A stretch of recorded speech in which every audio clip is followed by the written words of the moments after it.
that this is a match that lit a much larger discussion that hasn't been addressed.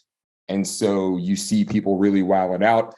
At the same time, though, protesting and, kind of getting very amplified and aggressive protesting even is a bit part of like French, I don't want to say part of French culture, but definitely part of French history, going all the way back to the French Revolution and the storming of the Bastille.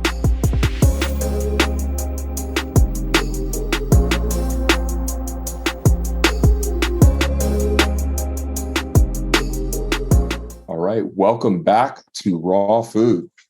Welcome back to Coastal Buddies, graduating from Berkeley and staying in touch to compare notes on what is happening on our strange little planet. Hey, Jay, what's happening, my friend?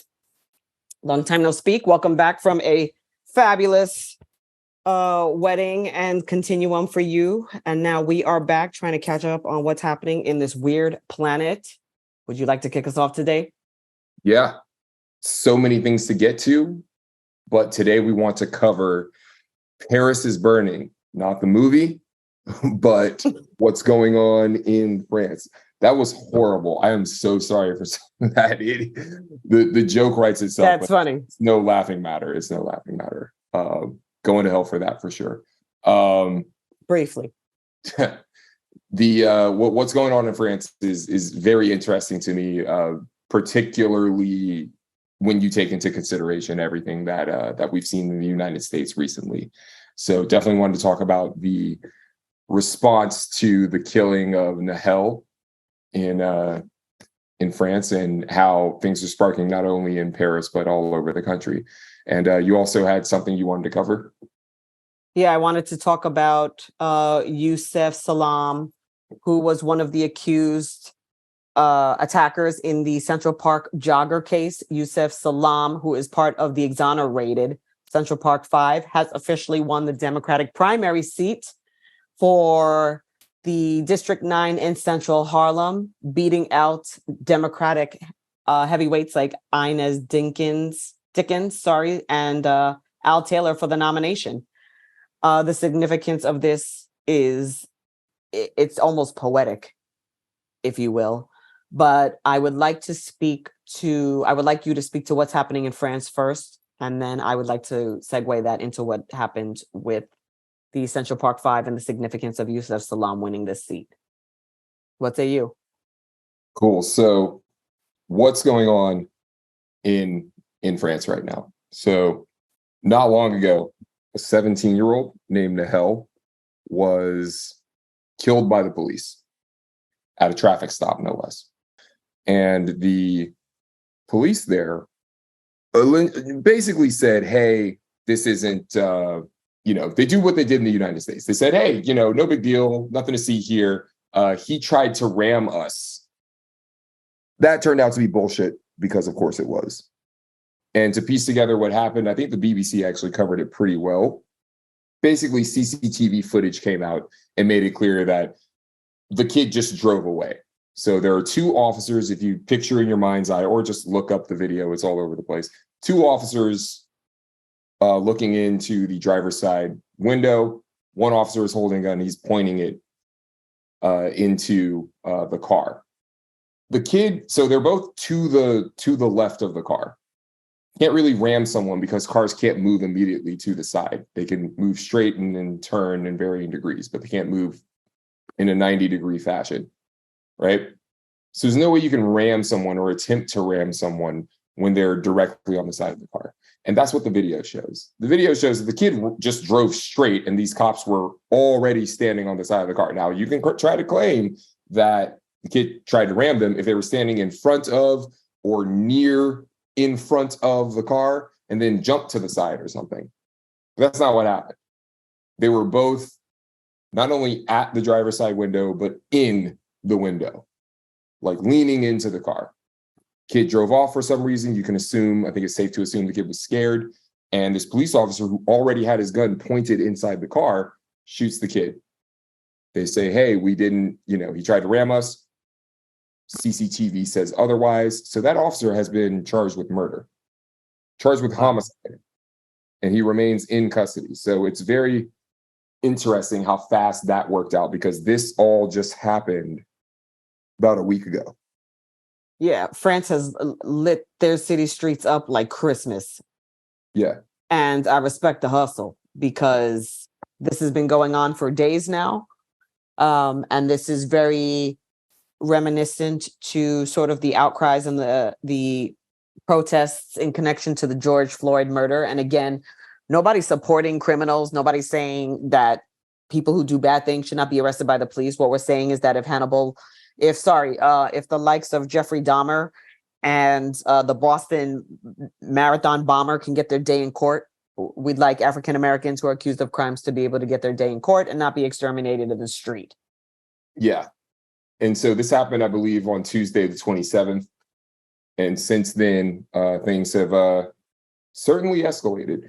So the person's name was Nahel M. I don't know if they've released what his last name is. I believe it may have gotten out there, but because this person was a teenager, he's 17, I'm not going to say it. Right. Technically, he is underage. Yeah. The way that the French police, or a French prosecutor rather, swiftly jumped in on this and brought charges and arrested this individual is shockingly fast compared to how things go in the United States. Certainly, regardless of how this works out with the prosecution, I applaud them for acting swiftly, both so that people can have confidence in their justice system, and also for that own cop's safety, given how the protests have escalated. It's better to just keep this person in custody at this point. And hopefully there's a very quick trial. Hopefully this, and when I say quick, obviously we're not looking for a kangaroo court here. Please don't misquote me. But what we are saying is this shouldn't be something that takes like 5 years to get to the bottom of, especially when there's already video of what happened. And why we can't seem to distinguish between a child and a grown adult, and kind of tempering our behavior to demonstrate the distinction between the two, is deeply disappointing. And I'm really tired of hearing all about the training. I mean, how much training do you need to be an empathetic human being? I mean, people go to church, right? You've been praying. Everybody claims a religion, a God, a this, I'm spiritual. I have crystals, whatever the fuck. And yet every time it comes time to demonstrate the spirituality, none of us seem able to do it. And I think most reprehensible is that we don't seem to be able to do it when it comes to children.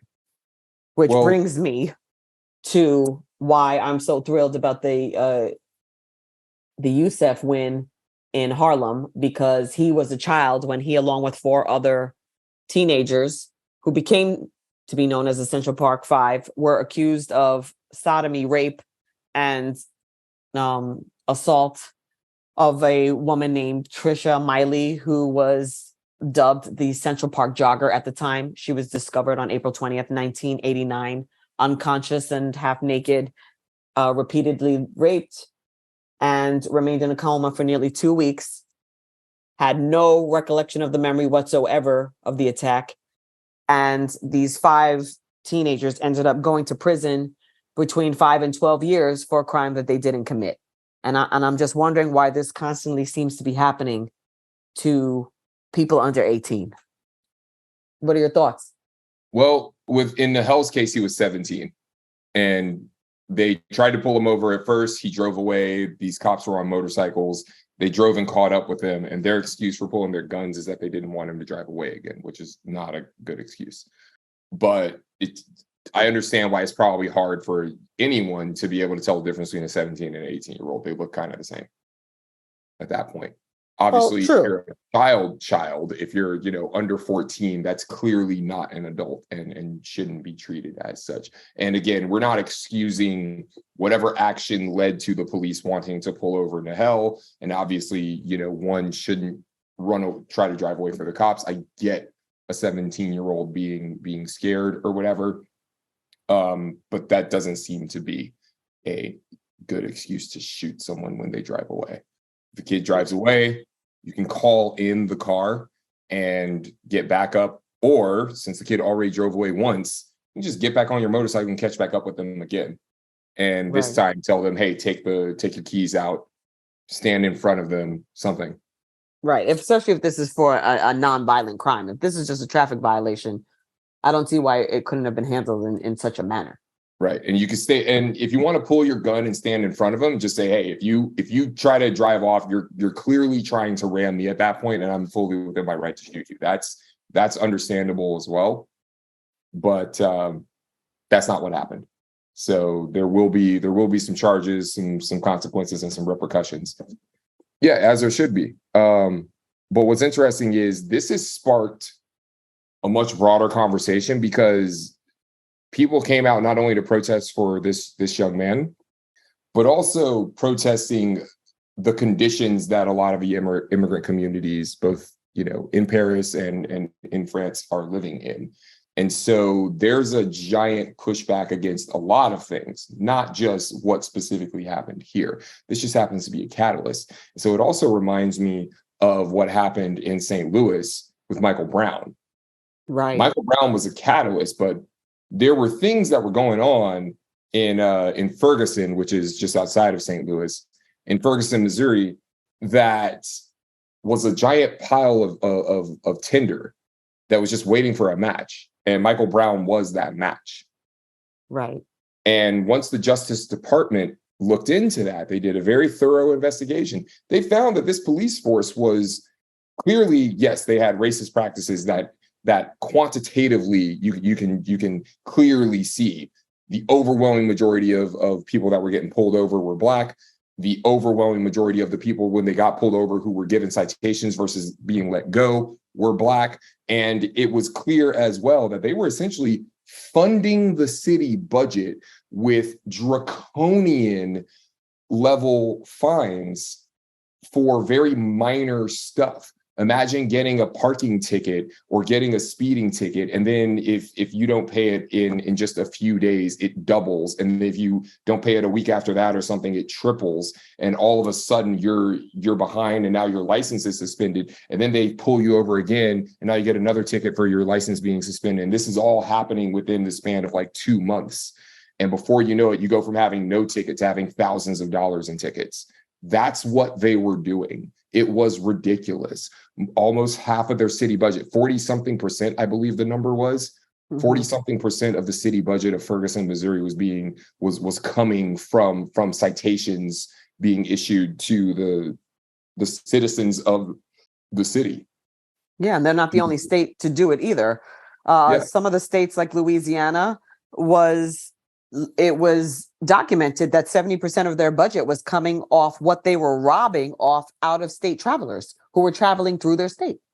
So there's a whole ring. So, for example, if you're from Florida and you drive into Louisiana, it was highly likely you would not only be pulled over by law enforcement, but you would be robbed on the side of the road.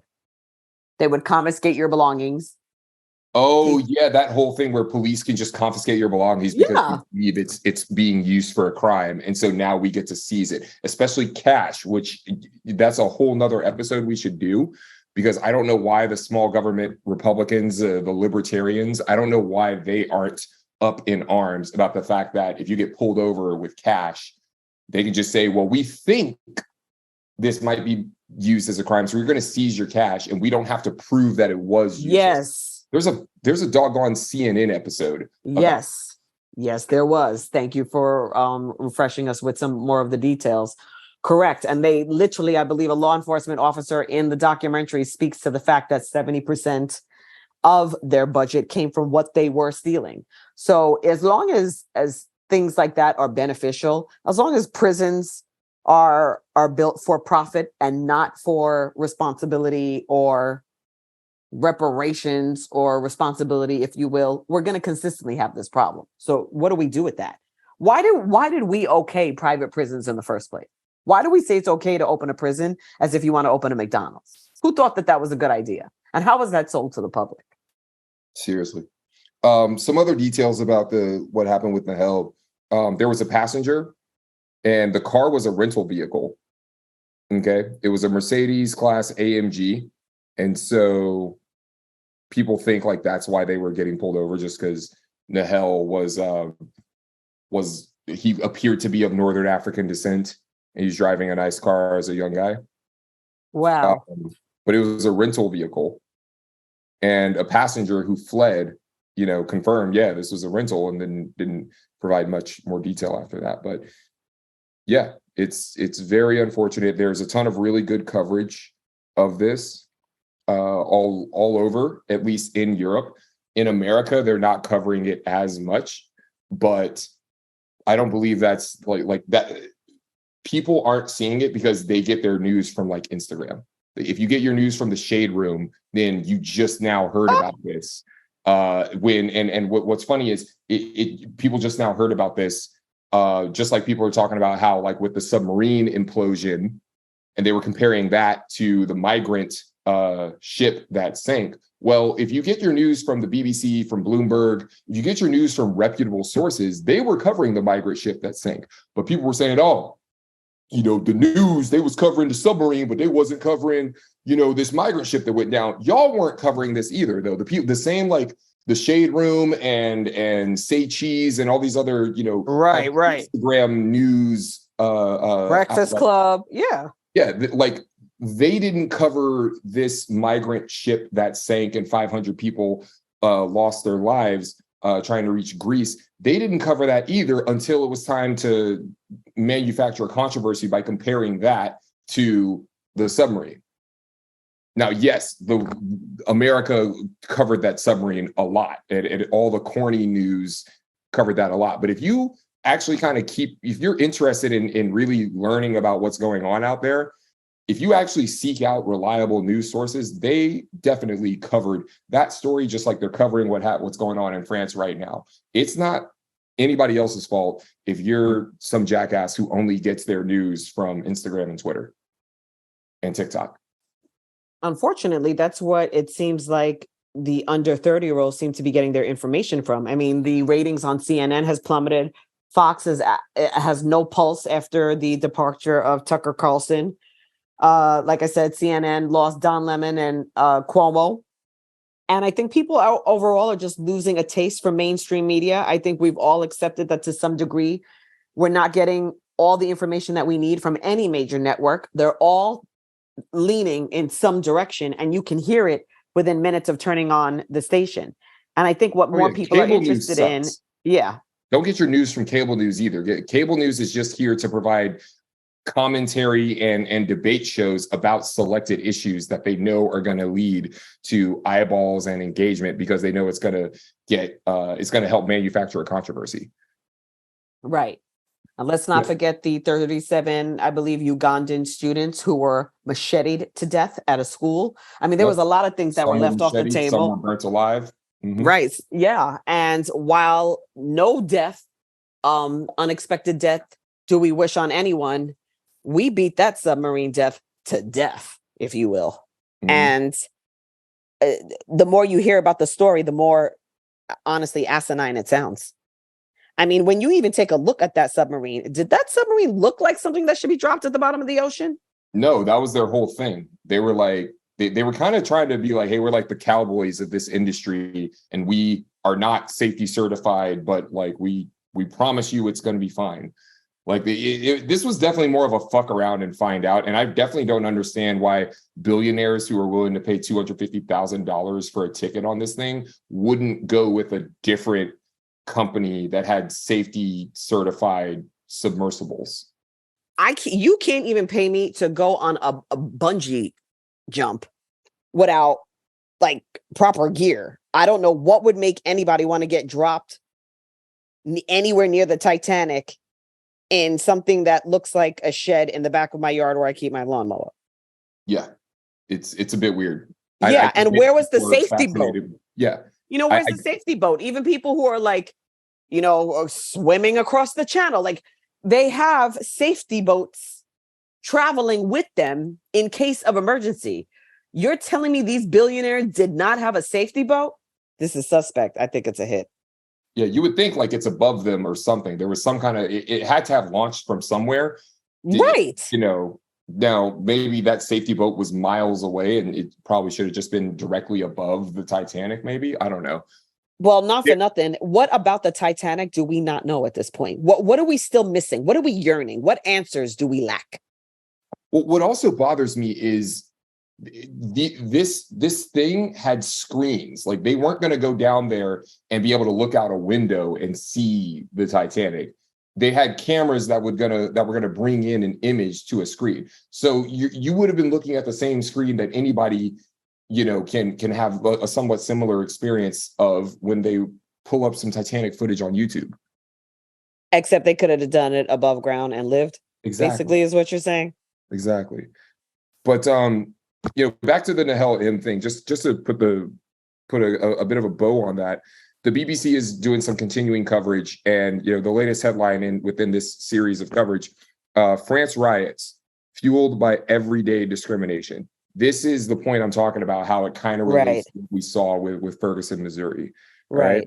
And also, just to confirm a couple of other facts, people believe racism and Islamophobia is a big problem, I guess, in France. We can touch some other issues around that with the whole with some bans on women's clothing that they attempted and stuff like that. Right. They did. They tried to ban the burqa for women, and not all women don't want to wear it. That's the point. Don't not want to wear it is the point. Yeah. And then and just to confirm, he's of Algerian descent, so didn't want to just say just randomly North African. He's specifically of Algerian descent. Right. And so this is a match that lit a much larger discussion that hasn't been addressed. And so you see people really wilding out. At the same time, though, protesting and, kind of getting very amplified and aggressive protesting even is a bit part of French, I don't want to say part of French culture, but definitely part of French history, going all the way back to the French Revolution and the storming of the Bastille. Absolutely. There's always a protest going on, and there's always, people within that protest that might be getting a bit rowdy. Right. So this seems crazy to us. It is also crazy to people in France, but it's not so far beyond the pale that it's just completely out of the realm of contemplation. Viva la France! On this episode of Raw Food.